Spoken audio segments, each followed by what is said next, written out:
இப்போ 7.5 லட்ச ரூபா நீங்க கொடுக்குறீங்க. இப்போ உங்க பணம் எப்படி உங்களுக்கு திரும்ப வரும்?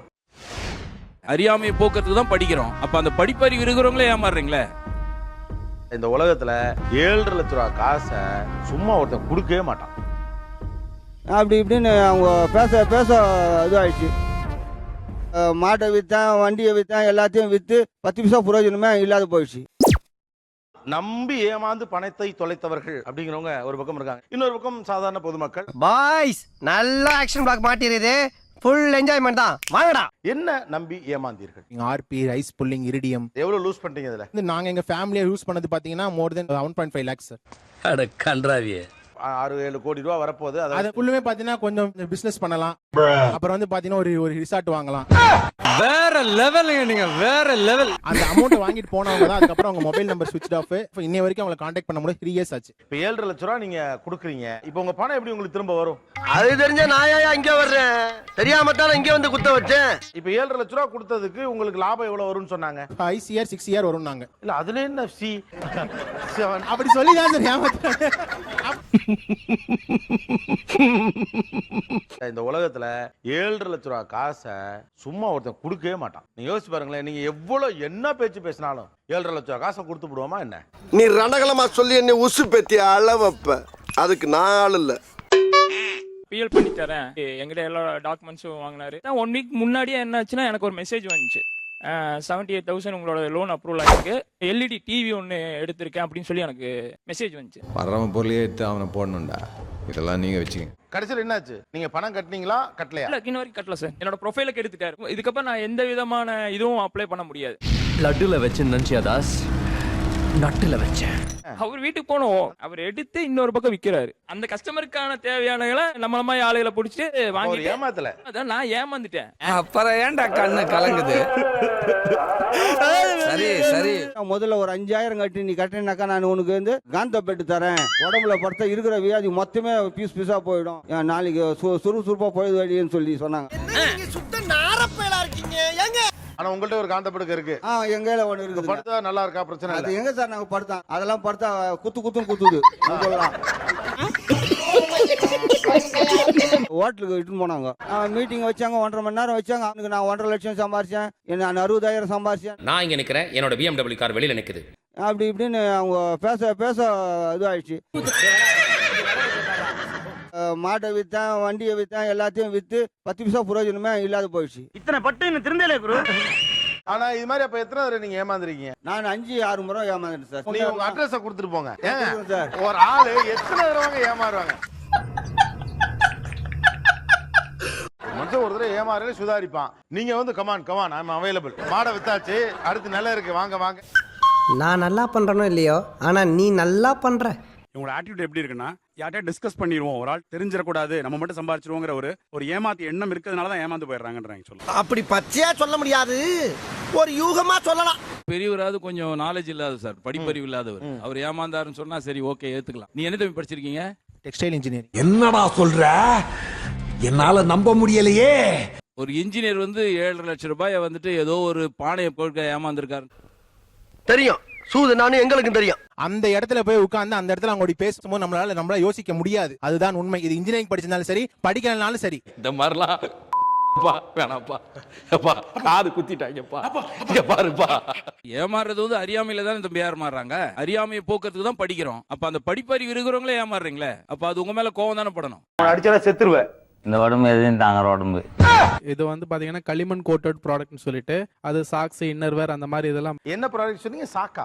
சாக்ஸ் நக்கல்யா அவனுக்கு. 1,400 rupees வேல்யூ வந்து. இப்ப இந்த 1,200 ரூபாய்க்கு எத்தனை சாக்ஸ்? ஒரு செட் தான் சார் கொடுப்பாங்க. என்ன அது அருமையான தொழிலா இருக்கியா? இது தெரிஞ்சிருந்தா வந்த அன்னைக்கு இந்த வேலையில சேர்ந்து காசு படத்தை சம்பாரிச்சு ஊர்ல வீட கட்டியிருப்பலையா, தெரியாம போச்சு. என்ன ஸ்பெஷல் அந்த சாக்ஸ்? பிரஷர், சுகர் பேஷண்ட்க்கு வந்து அது யூஸ் பண்ணலாம். ஆனா உங்களுக்கு தோணலையா ஒரு 1,200 ரூபாய்க்குலாம் சாக்ஸ் எவனோ? பட் அது வந்து அவங்க சயின்டிபிக்கா சொல்றாங்க, அவங்க யூஸ் பண்ணா நல்லா இருக்கும் அப்படிங்கிற மாதிரி சொல்றாங்க. வந்து எத்தனை வித்தீங்க? அது எதுவுமே விக்கல. வந்து போங்கடா, கடுப்பேத்தாங்கடா, போங்கடா. ஷாக்ஸ் போட்டா சுகர் போகும்னு சொல்லி சொன்னார்ல, அது எனக்கு டென்ஷன் ஆச்சு. டேப்லெட் வாங்கி அது டேப்லெட் போட்டா தான் சுகர் போகும், அப்படியும் போகாம இருக்காங்க. ஒரு ஷாக்ஸை போட்டா எப்படி சுகர் போகும்னு எந்த நம்பிக்கையில அவர் பண்ணாரு தெரியல. ஆக்சுவலி பாத்தீங்கன்னா அது சயின்டிபிக்கா ப்ரூவ் ஆயிருக்குன்னு சொல்லிட்டு எனக்கு கேட்டலாக் கொடுத்துருக்காங்க. Everything is a design, life is a design. ஆதாரத்தோட மாட்டி அவஸ்தைப்படும் டிசைன்ல இருக்கு சார். மாட்டிக்கிட்டேன்.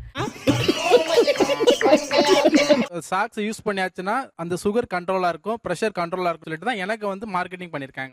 செருப்பால் அடிப்போம்டா. இது ஒரு பதிலாரா? இந்தோனேஷியா, சிங்கப்பூர், மலேசியா டூர் போயிருக்காரு. அவர் ஒரு கார் வாங்கியிருக்காரு. உங்களுக்கு ஃபியூச்சர்ல நல்ல சான்ஸ் இருக்குங்கிறாங்க. அந்த மாதிரி எங்களை மாதிரி எஜுகேஷன் பீப்புள் பேர் எங்க போவாங்க? என்னடா முட்டாத்தனமா பேசிக்கிட்டு இருக்க முட்டா பயல. உங்களுக்கு டெம்ப்ளேட் கொடுப்பான், நீங்க டெம்ப்ட் ஆறீங்களான்னு பார்ப்பான். நீங்க ஆறீங்கன்னா அந்த ஏரியால உங்களை அடிப்பான். அவன் கண்ணில் ஜோதியை பார்த்துட்டு செல்வான், கண்டிப்பா வருவான். அப்ப நீங்க இன்னசென்ட் கிடையாது, ஏமாற தகுதியான ஆள் தான். உங்களுக்குள்ளே ஒரு ஏமாற்றுக்காரன் இருக்கான் அப்படிங்கிறாரு. இருக்குமோ, ஒருவேளை இருக்குமோ. அது ஏமாத்துறதுன்னு எப்படி எப்படி ஒத்துக்க முடியும்? நீங்க அந்த லாங்குவேஜ் நல்லா பேசிருந்தீங்கன்னா இன்னும் 10 பேர் ஏமாத்திருப்பீங்க, இங்க உட்கார்ந்துருக்க மாட்டீங்க. அது தெரிஞ்ச நாயா இங்க வர்றேன், தெரியாம தான் இங்க வந்து குத்த வச்சேன். சாக்ஸ் எப்படி விற்க ட்ரை பண்ணீங்க? என்ன சொல்லி விற்பீங்க? இப்ப நான் தான் என்கிட்ட விற்கணும், என்ன சொல்லி விற்க ட்ரை பண்ணீங்க? ஐயா நீங்க மனசுல வச்சுக்க வேண்டாம், நீங்க விட்டுடுங்க. நீங்க சாக்ஸ் வந்து சயின்டிபிக் கோட்டட். இதை நீங்க யூஸ் பண்ணீங்கன்னா உங்களுக்கு வந்து பாத்தீங்கன்னா நிறைய தண்ணி குடிக்கணும், நிறைய உங்களுக்கு வேர்க்கும், அப்புறம் வந்து சுகர் கண்ட்ரோலா இருக்கும். அந்த மெத்தட்ல சொல்லணும். நீ ஒரு கேனையன் தெரியும் சௌத்ரி, ஆனா கேனத்து இப்பதான் தெரிஞ்சுக்கிட்டு. இப்ப கடைசியில அந்த சாக்ஸ் எங்க? ஒரு நினைவு சின்னமா வீட்லயாவது வச்சிருந்திருக்கலாம். காளான் வளர்ப்பு அப்படின்னு சொல்லிட்டு ஒன்று போட்டிருந்தாங்க. நீங்க இப்ப வாங்குறது வந்து 1 கிலோ 400 வாங்குறீங்க. நீங்க திருப்பி அதை வளர்த்து கொடுக்கும்போது நாங்க 1 கிலோ வந்து 1200 ரூபா 1500 ரூபாய்க்கு வாங்கிப்போம். நல்ல பிசினஸ் தான். और अभी तो रुको, क्लाइमैक्स अभी बाकी है. வாங்கிட்டு போயிட்டு வீட்டுல அவங்க சொன்ன மாதிரி இத்தனை கிராம்ஸ்னு போட்டு டெய்லியும் சரி காலையில எந்திரிச்ச உடனே வளர்ந்துருக்கான்னு பார்த்தா அது ஒன்றும் வளரவே இல்லை. வச்சாடா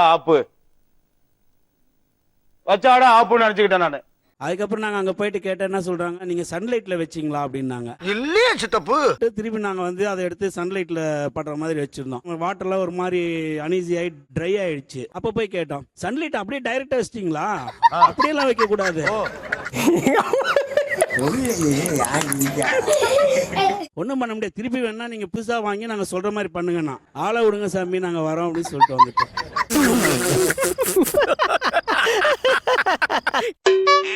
இது பாத்தீங்க அப்படின்னா ஒரு மினிமம் கேஜில இருக்கும். என்னது? மண்ணுளி பாம்பு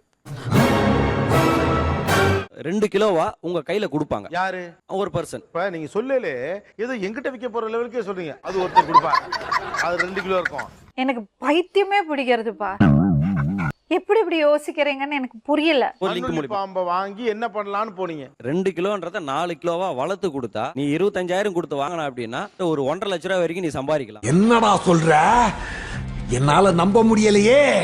எங்க வித்து? அவங்களே வந்து வாங்கிட்டு போவாங்க. வெறும் காளான் வளர்த்துருக்கீங்க, பயப்புல பாம்பே வளர்த்துருக்காங்க. அசால்ட்.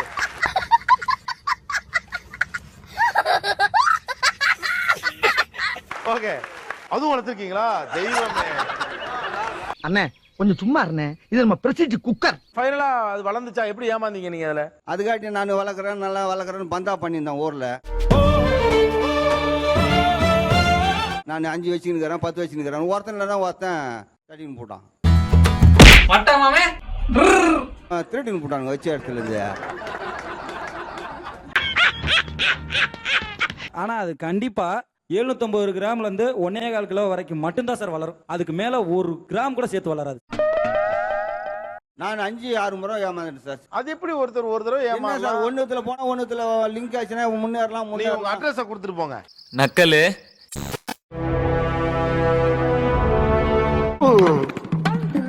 ஐயா ஐயா ஐயா ஐயா ஐயா ஐயா.